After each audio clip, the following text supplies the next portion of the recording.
nanti itu kita mau membangun rumah tangga itu seperti apa.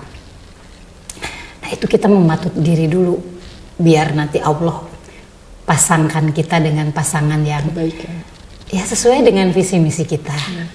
Tunggu dulu. Istikharah itu kalau pilihannya lebih dari satu. Lalu istikharah itu kalau pilihan tuh dua-duanya baik gitu, ya kan? Nah tentu kita punya kriteria yang sesuai. Misalnya kita mau menghafal Quran seumur hidup gitu. Ya kita carilah pasangan yang bisa menjadi support system kita nanti ketika kita harus menghafal Al-Quran misalkan. Jadi tanggung jawab. Suami yang bertanggung jawab. Orang yang bertanggung jawab itu, taruhlah ketika di awal menikah dia tidak punya uang, tapi dia punya tanggung jawab, dia pasti akan berusaha. Laju, sarana belajar untuk para ibu. Mendidik dengan iman, mendidik berbasis adab, mendidik dengan keteladanan, dan mendidik bervisi peradaban. Bismillahirrahmanirrahim. Assalamualaikum warahmatullahi wabarakatuh. Berjumpa lagi di podcast Laju, sarana belajar para ibu, membantu para ibu mendidik dengan iman, mendidik berbasis adab, mendidik dengan keteladanan, dan mendidik bervisi peradaban. Masya Allah. Sudah bersama Umi kembali ya Mi ya di sini, Masya Allah. Umi sehat Mi? Alhamdulillah sehat. Alhamdulillah. Ini pertanyaan ini Mi ya. Ada di Laju ini dari member-member Laju yang belum menikah Mi, tentang bagaimana memilih suami, tipsnya gitu Mi, Masya Allah. Ini karena sebelumnya kan mereka melihat mungkin ada pendidikan pranikah dan mungkin sekarang lebih ingin dijelaskan tentang tips bagaimana memilih suami Mi. Memilih, kita mah dipilih. Kita mah dipilih. Baiklah. Assalamualaikum warahmatullahi wabarakatuh. Bismillah, alhamdulillah, wassalatu wassalamu ala rasulillah wa ala alihi washabihi wa mawala. Amma ba'du. Masya Allah. Ini memang hari ini mungkin udah tanda-tanda akhir zaman juga. Waiting list awat itu panjang sekarang ya. Jadi memang kita bukan yang memilih ya, cuman kalau ada pilihan alhamdulillah. Tapi begini sih sebetulnya, lebih ke apa sih yang harus dipersiapkan. Itu sih lebih ke apa yang harus dipersiapkan oleh kita ya. Ketika pada akhirnya kita harus menentukan si A gitu kan. Nah itu ya gitu. Tentu ini melalui sebuah proses dari kita dulu nih memantas diri nih, mematut diri. Nanti itu kita mau membangun rumah tangga itu seperti apa. Nah itu kita mematut diri dulu biar nanti Allah pasangkan kita dengan pasangan yang baik ya sesuai dengan visi misi kita. Ya kan kita harus mengimani bahwa segala sesuatu dalam pengendalian Allah Subhanahu wa taala. Allah tuh Rabbul Alamin. Allah mengatur semuanya gitu. Nah, bagaimana kita memantas diri nih ketika kita punya visi pernikahan? Saya nanti mau menjadi istri yang seperti ini, mau menjadi ibu yang seperti ini. Nah, itu kita memantaskan diri. Baik secara persiapan yang soft skill-nya maupun yang hard skill-nya gitu ya. Artinya dari keimanannya, dari karakternya kita membangun, kita apa saja sih yang diperlukan ya, karakter seperti apa harusnya ketika kita mau mendidik anak, itu kita belajar gitu kan. Kan ada hal-hal yang bisa dipelajari ya. Sebetulnya kan kalau kita bicara tentang akhlak itu merupakan hasil dari keimanan seseorang gitu ya. Nah itu kan berarti kita harus ada koneksitas yang harmonis antara kita dengan Allah Subhanahu wa taala. Biar Allah nanti memperbaiki kondisi kita ya, kan ada doanya juga ya, kita mohon kepada Allah agar Allah memperbaiki kita gitu. Itu ya secara soft skillnya ya harus terus kita benahi gitu. Di samping itu tentu kita kan punya circle ya. Nah circle ini juga penting ya buat anak-anak kita, buat remaja-remaja atau ahwat-ahwat ini kita punya circle, karena di situ kita akan saling mempengaruhi ya dengan circle yang ada. Pilihlah circle yang baik ya. Jangan segan untuk meninggalkan circle yang memberikan pengaruh dan efek buruk kepada kita, karena seseorang akan beragama dengan agama temannya. Itu kata para ulama, seseorang itu akan beragama seperti agama temannya. Jadi ketika kita membaca ada sebuah circle itu pengaruhnya buruk kepada kita, kita tinggalkan. Begitupun teman itu memang harus dipilih gitu ya. Tetapi jangan lupa bahwa kita juga harus punya kemampuan sosial ya, dalam komunikasi sosial juga yang bagus gitu ya. Sehingga ketika kita harus meninggalkan mereka, kita tidak terkesan yang kita itu sombong gitu ya. Nah lalu ketika misalnya datang nih ada CV gitu ya, ada CV masuk kepada kita, bagaimana kita menentukan ini bukan ya gitu. Oh langsung istikharah, tunggu dulu. Istikharah itu kalau pilihannya lebih dari satu. Lalu istikharah itu kalau pilihan tuh dua-duanya baik gitu ya kan.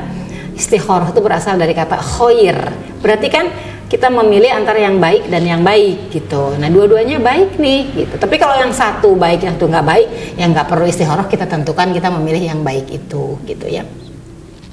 Nah tentu kita punya kriteria kan, kriteria yang sesuai. Misalnya kita mau menghafal Quran seumur hidup gitu, ya kita carilah pasangan yang bisa menjadi support system kita nanti ketika kita harus menghafal Al-Quran misalkan. Atau misalkan saya mau mengajar, atau itu juga menentukan ya, kita mau harus ada deal gitulah sebelum pernikahan itu gitu, itu boleh gitu. Tapi bagaimana caranya kalau kita mau tahu siapa sih dia gitu? Selain kita juga menggali dari, misalkan dia punya guru ya, dia berguru kepada siapa? Dia itu muridnya siapa? Kita boleh bertanya kepada gurunya. Atau kita misalkan kita punya keluarga, kita punya kakak laki-laki, sepupu laki-laki, itu ya suruh cari tahu, membantu kita gitu untuk mencari siapa sih dia sebetulnya. Boleh juga kita mengintip, cari tahu sosial medianya ya. Misalkan dia akun sosial medianya itu apa, kita lihat gitu ya, dia berteman dengan siapa, postingannya itu apa gitu ya. Kan dari situ kita sebetulnya bisa menilai orang dari situnya juga ya. Dia, paling kalaupun meleset nggak terlalu meleset gitu, walaupun mungkin ada yang menjaga image banget gitu ketika di sosial media, mungkin ada gitu ya. Nah jadi ada upaya-upaya kita data yang kita terima itu jangan mentah-mentah iya gitu. Kita pelajari data itu, kita pelajari, kita analisa, kita minta tolong ke teman, saudara, orang tua gitu. Dan saya juga sarankan ke Ikhwan ya, Ikhwan kalau bikin CV itu jangan terlalu normatif gitu sehingga nggak bisa dibaca. Belum lama ini saya dapat CV gitu, saya bilang sama yang ngasih CV, ini CV-nya ini tidak mencerminkan siapa dia gitu, terlalu tulisan aja gitu ya, tapi siapa dia tuh. Boleh juga ya, ini tips untuk para Ikhwan kalau ada yang mendengarkan, coba sesekali bikin CV itu dengan narasi gitu. Sebenarnya kalau dengan narasi itu bisa lebih mencerminkan gitu ya. Ahwat juga ya, ahwat bikin CV itu dengan narasi gitu, dan dengan narasi panjang, bercerita gitu ya, saya itu siapa gitu, lebih menggambarkan gitu. Diri ya, mendeskripsikan diri gitu, menarasikan tentang diri kita itu siapa gitu. Ini lebih, kalau menurut Om ini lebih menggambarkan gitu ya, daripada dia cuma tanggal lahir ini gitu, kemudian tujuan menikah untuk membentuk keluarga sakinah, semuanya juga begitu gitu kan. Tapi coba dari sisi yang lainnya seperti apa gitu. Ya tentu kita minta pertolongan kepada Allah ya, tentu kita mohon pertolongan kepada Allah gitu ya. Sebelumnya memang kita memantas-mantas diri sehingga siapa nanti, kan diri kita tuh sebetulnya magnet loh buat pasangan kita. Kalau Umi sih begitu ya, mau melihatnya. Saya itu ya menjadi magnet gitu. Kenapa saya berjodoh dengan si A gitu? Ya karena pada diri saya ada hal-hal yang membuat dia ketarik ke sini gitu. Berarti kalau kita mau semuanya baik ya kita memperbaiki diri semuanya, sehingga nanti kan secara otomatis gitu yang mendekat ke kita adalah orang-orang baik ya. Sambil kita terus berdoa gitu. Adapun nanti kita minta difasilitasi untuk ketemu, boleh kan? minta difasilitasi boleh untuk ketemu, boleh untuk ketemu, minta difasilitasi untuk ngobrol asal jangan berdua gitu ya. Mungkin saya butuh ngobrol dulu gitu ya, ditanya, menggali gitu, apa sih visi misinya, itu boleh banget ya. Jadi jangan kayak beli kucing dalam karung gitu. Boleh saya boleh nggak difasilitasi untuk bisa ngobrol gitu, tapi kan ada yang lain Saksi, gitu. ya. Dan kita gali pertanyaan, kita pancing dengan pertanyaan-pertanyaan gitu. Itu sih kalau upaya pranikahnya sebelum nikah seperti Nah, ini juga ada pertanyaan ini. Seperti ini. Kalau ternyata setelah menikah dan itu terkena rayuan gitu. Kayak misalkan mungkin yang dideskripsikan atau yang dijelaskan di media Serba sosial indah Harajain ya. itu ya Mi ya. Kena rayuan-rayuan gombal lah istilahnya gitu. Itu pas sebelum menikah tuh seperti surga katanya gitu ya. Dengan rayuannya ternyata pas menikah kok seperti neraka ya? Katanya berapa lama tuh dari menikahnya? Imahat ya. Berapa lama tuh sudah menikah tuh sampai begitu ya? Setelah menikah kok jadi seperti neraka Karena ya? kalau baru bulan madu belum kelihatan ya. Apa yang terjadi, harus gimana nih kalau seperti ini katanya gitu. Janji palsu gitu ya.